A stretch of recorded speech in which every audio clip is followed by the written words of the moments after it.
All right, so we've got to bring in everything else. We've got to lock our cams on here. I was going to try and do this in several videos, but I've given up.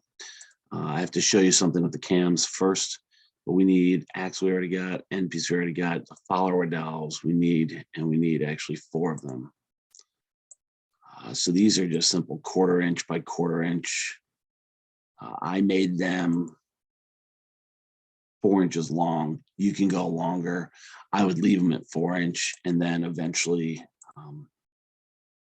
adjust them as needed. You can, go back and cut them down to size. Although if you have 4 of them, you should make 4 different ones if they're different sizes. Something for you to figure out. Note that it says V2 up here. That's been when I went back, I had to fix the hex cam because there was a problem with it. I'll show you what I mean by that momentarily.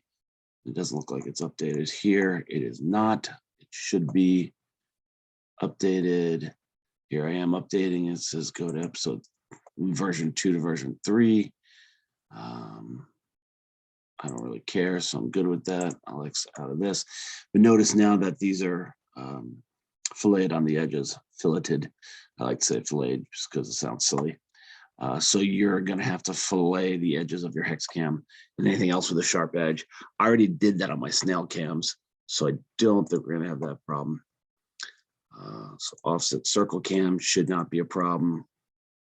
Pair cam should not be a problem. I haven't tried it yet. And the snail cam should not be a problem. I haven't tried it yet. So we're going to put those cams on here. We're going to lock them into place. We're going to offset them. Then we're going to have them meet up with the followers here. Kind of cool stuff. So let's go find our last few pieces, see if I'm missing anything. No, I think that's it. So these are 3D print pieces. We need 4 followers. And I'm going to put them right here, here, here, and here. And those get glued to the bottom. Again, I would actually, at this point, after making the box in CAD, I would go and build this by hand and then come back into the CAD after the fact, because you're going to need that. The grommets are going to have to go in these holes up here. So we'll get those going in a second. Let's do these one at a time, even though that's not the efficient way to do it.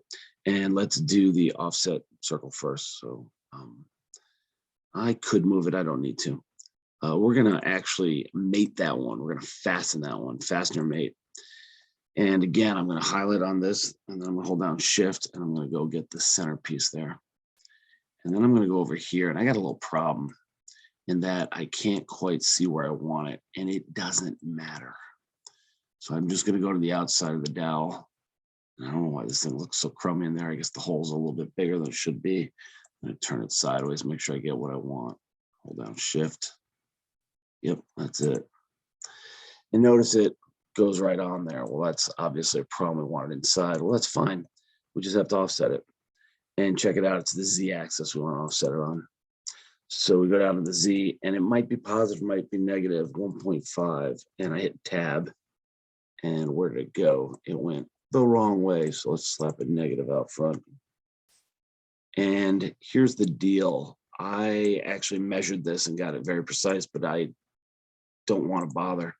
I'm just going to try and get it so that it's roughly underneath the hole, because it doesn't have to be perfect. Yours certainly won't be.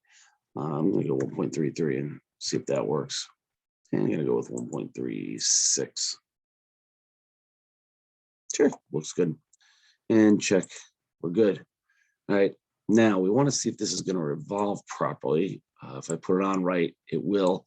If I grab the wrong one here, it won't. It's got to be mated onto this. So to check, we just get out of that, grab the handle and rotate. And you can see it turns around with it, which is very nice. All right, so let's do one of these. Let's do this down here. I'm going to grab it and drag it way up here.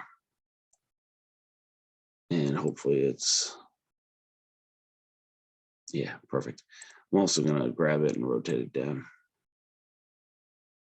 upside down. So I need to fasten this one. And again, I'm going to shift on here, zoom in and get that center top of the hole. And I want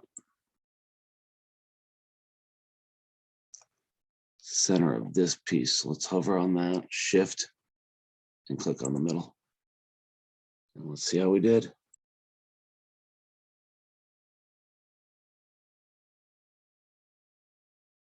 It looks good, sitting where it's supposed to sit. Now, let me go take a look at one of these. See, it's got this kind of little loft feature here with the slope.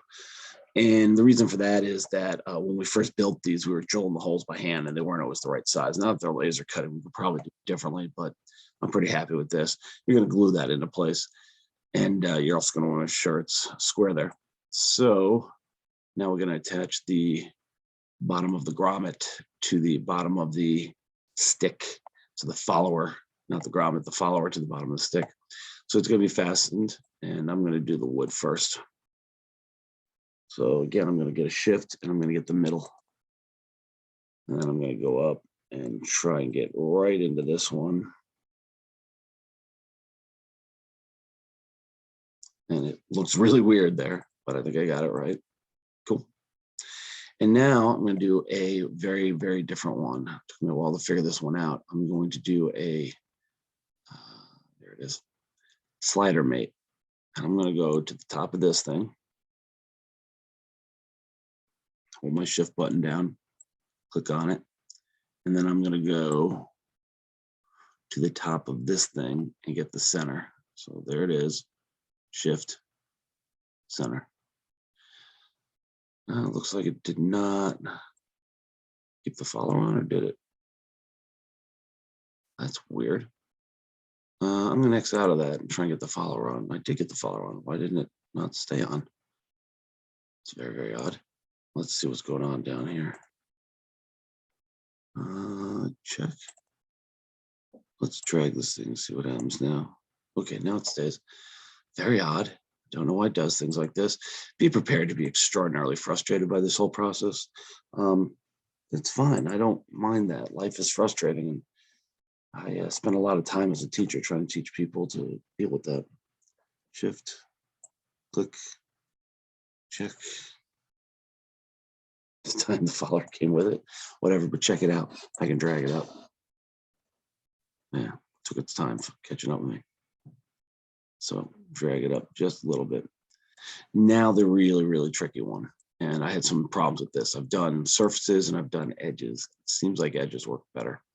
So it's up here, it's the tangent mate. And I'm going to go click on it. I'm going to grab the edge here.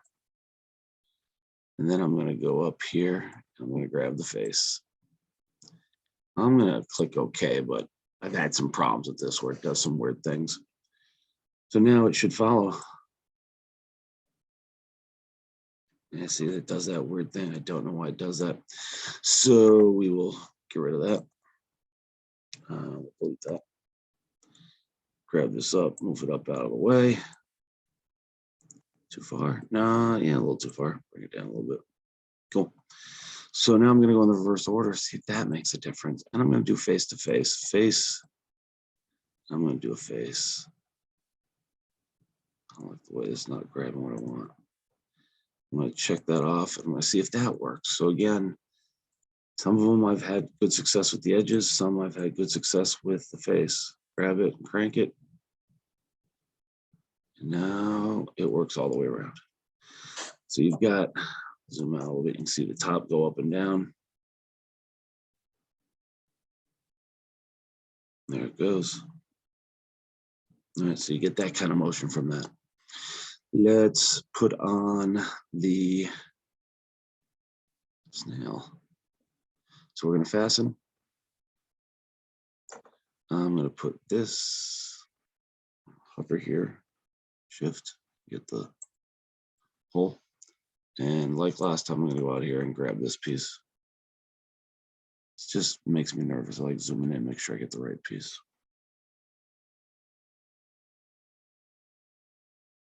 And somewhere I misclicked something. Let's try that again.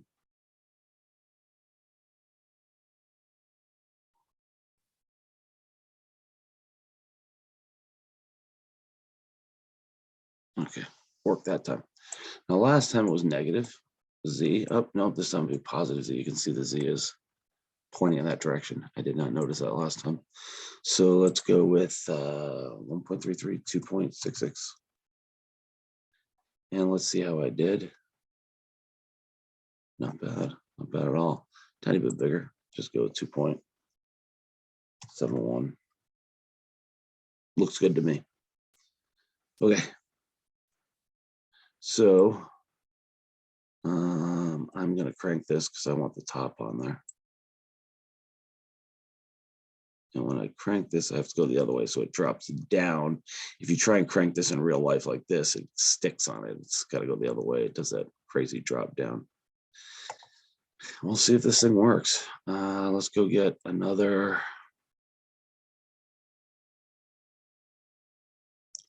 Follow into the wood. Fasten. Yes.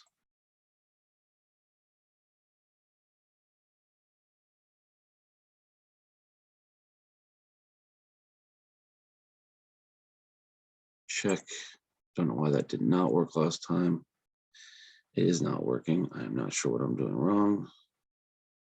Saying these two make connectors hidden. I'm going to X out of that and try and fix that. If I grab this, take it away. No, now it works. I don't understand that. I must accidentally click something else. Never know what's going on in this fun little world of ours. All right. Let's go to the fastener.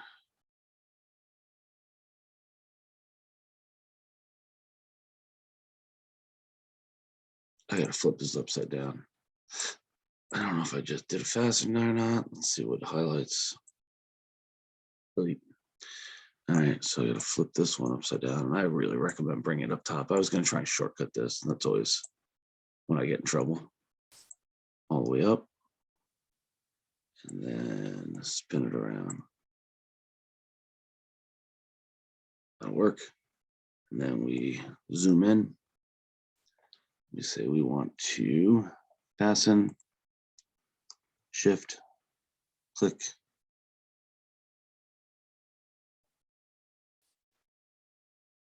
Get in there, shift, click. Good. And then finally, we want to do a slider mate. Click.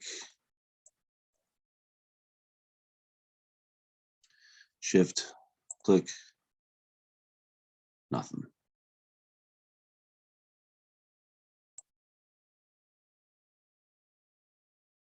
Don't know what just happened. Thought I had it. Let's try again. Slider mate. I'm going to do this one first. And sometimes if things don't work, do them in the opposite order. Click. I feel like it didn't catch that one, but we'll find out. Zoom in. Nope, it didn't get the first one. I don't know why not. We'll see if we get it this time.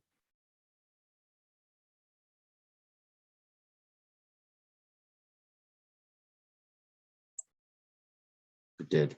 It's very weird. I don't know why it does that, but whatever. And this is going to be a slightly trickier setup. Done with that. Let's grab this and bring it all the way up. All the way up.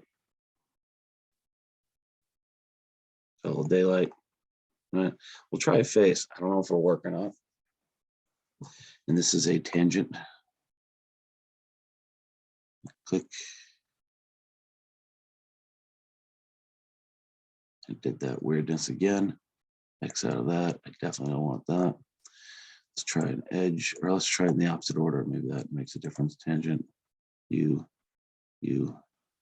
Nope, that didn't help. Tangent. Let's try this, and let's try an edge.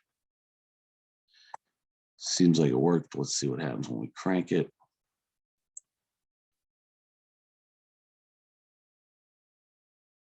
Grab the handle and other way.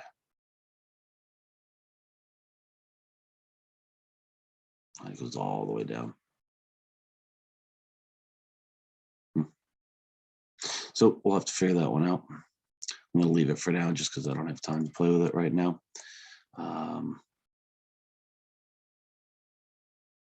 Yeah, I got to think about that one. Anyway, so let's do the hexagonal. This one I definitely did an edge on. This one bothers me a little bit. There's another shortcut for all this where we put a spline in where it used to be. I will make another video. If you can't get it to work here, I'll show how to do that with the next video. It's interesting because the spline, I'll make one continuous piece. Yeah, so another time on that. I'm going to stop at this point. You saw what I did. 1, 2, then you put 3, 4 on, except you don't put any of these on. You put what you end up building on there, whatever your design is, that's what you put on there, and you see how it goes. And if you only use 2 holes, you only have to put 2 on these. Use all 4. If you use 4 hexagonals, we had an octopus last year that we 3D printed with a bunch of arms, and the person put 4 hexagonals, and it just went bounce, bounce, bounce, bounce, bounce. You'll notice there's a lot of play in these holes. That's on purpose, because if you make it any smaller, it binds. When you make it this big, they tend to float and fall off. You're going to have to figure out how to do that. It's a very, very tricky toy. It's a great problem-solving moment for you, even if you don't particularly enjoy it. So that's it for now. Good luck.